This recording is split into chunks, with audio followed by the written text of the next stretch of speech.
On this episode, we'll go back to earlier in the year when we pulled Makani out of the water and gave her a true transformation as we prepare for the TransPac. The original plan was to replace this rudder with a more efficient rudder that looked like this rudder, but that turned out to be the wrong rudder. But in the end, we got the correct rudder and installed it. Other jobs included replacing some through holes and fairing the bottom so that we go faster on our way to Hawaii. But this expected 4-day job turned into a 7-week true restoration. Eric and Bill decided it was time to put in the effort to bring her back to her old glory, just like she came out of the factory in 1980. Fred the Machine. Pay no attention to that mildew. As you can see here, Makani needed a lot of work cosmetically. Her fiberglass has shown wear and tear of 45 years of exposure in Southern California sun, and it was time to take her from this condition to this condition. Stay tuned with this episode to see how we transform Makani into what she is today.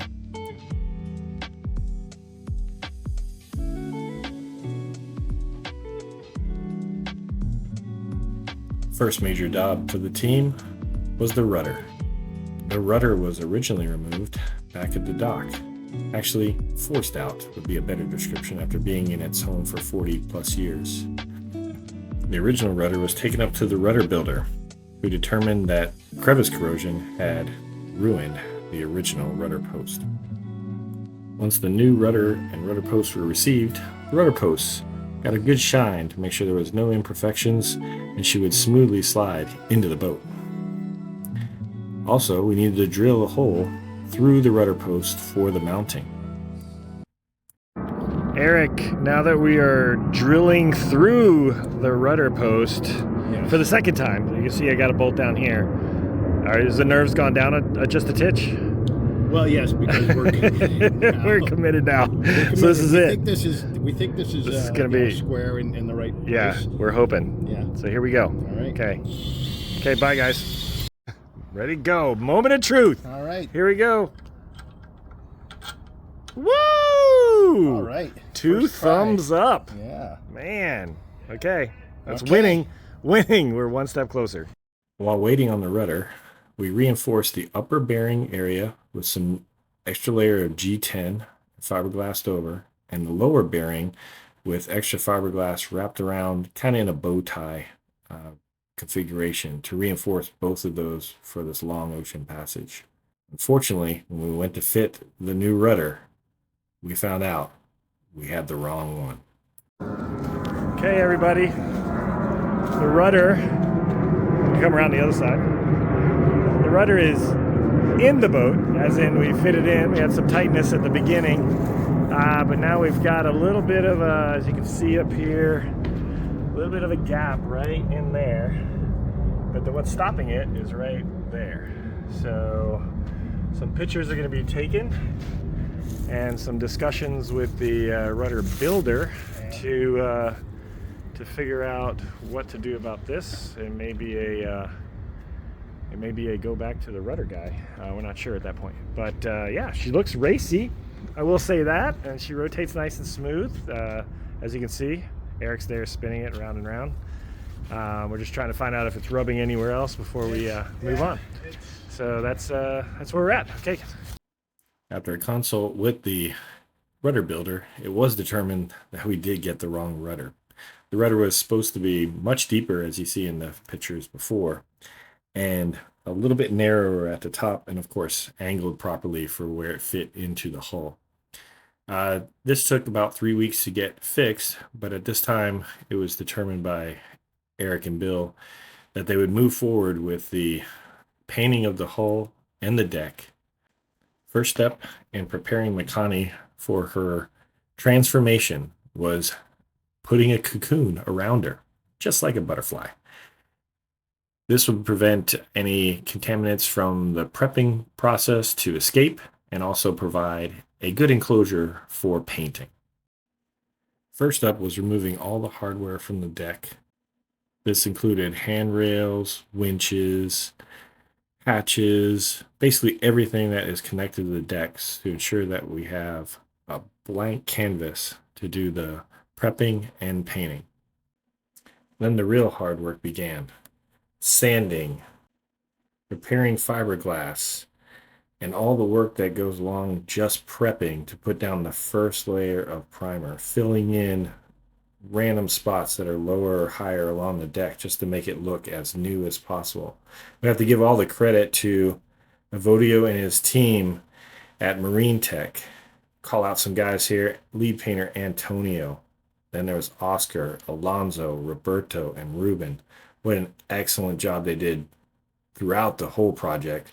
But that prepping part is what makes a boat look really good at the end of the day. And they did a great job getting it down and then putting in the filler primer, as you see here, to get it perfectly level when that glossy paint goes on.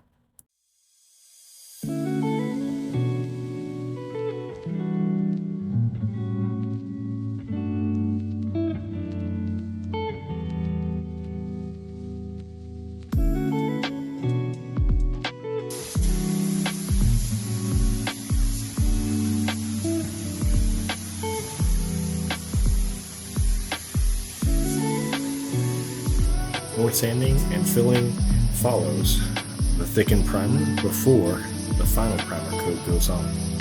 This way you can see that it has a bit of a gloss and allows you to see imperfections before the final coat of all grip is painted down.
After the primer was put down, a blue coat of scratch paint is put down to ensure that all the areas are sanded evenly to make sure that they have leveled out all of the surfaces and they have been prepared for the final coat.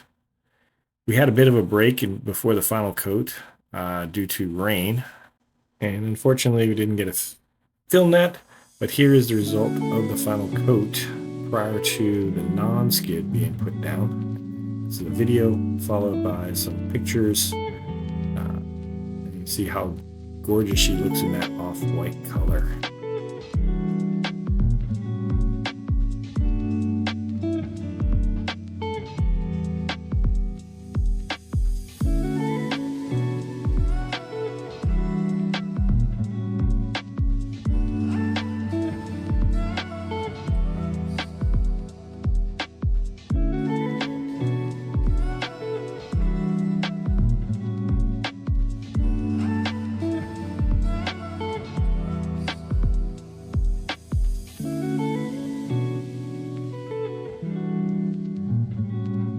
Bill looks really happy with the results. The final steps were painting on the non-skid, so all the hardware had to be mounted back onto the deck, and the non-skid was then laid down around all of the hardware.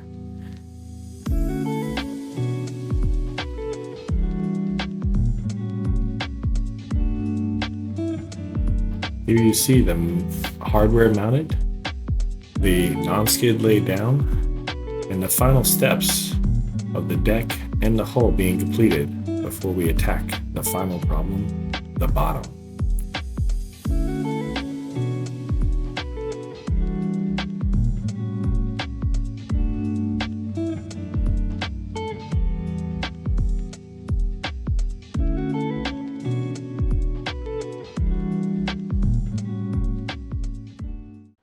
With all her hardware installed, we were able to paint her name back on the stern. As I mentioned earlier, we had another problem going on, and that was a common thing for older boats, blisters. So this is where water gets under the gel coat and into the hull and then soaks in to then push out, which actually looks like blisters on the hull. To fix this, the hull had to be taken down below the gel coat to the fiberglass, and all of the blisters ground out and then filled back in with fiberglass and epoxy to level the hull.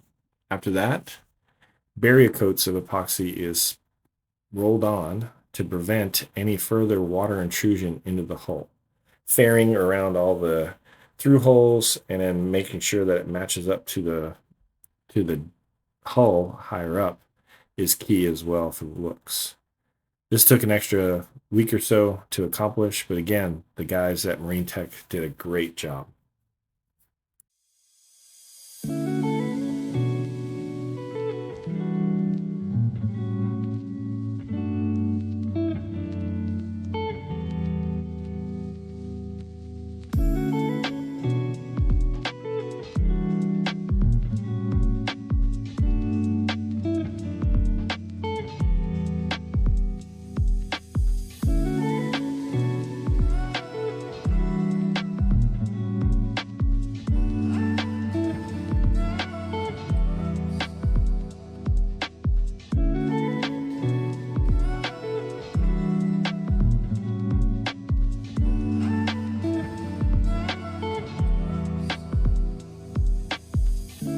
After this step, bottom paint was applied and it was faired down smooth, so we moved through the water as quick as possible. Cocoon was removed from around Makani. She looked a little funny without her rudder in. We installed the rudder and then she was launched back into her natural environment, the ocean. Here's a little drone video of her launch back into the ocean. Thanks for watching us, guys. Really appreciate it. Hope you enjoyed this video. A lot of work went into getting Makani ready for the qualifying race, which was the Newport Den Sonata plus some extra miles to make sure that we had enough miles for our qualifying. Hope to have a video of that before we head off to the TransPac, but we're only 2 weeks away and I'm getting a little bit behind on other stuff. So thank you. Please pass on the channel to other people you think might be interested, and we'll see you on the next video. We had great service by Marine Tech and Driscoll Marine in Mission Bay. If you're looking for a yard, highly recommend.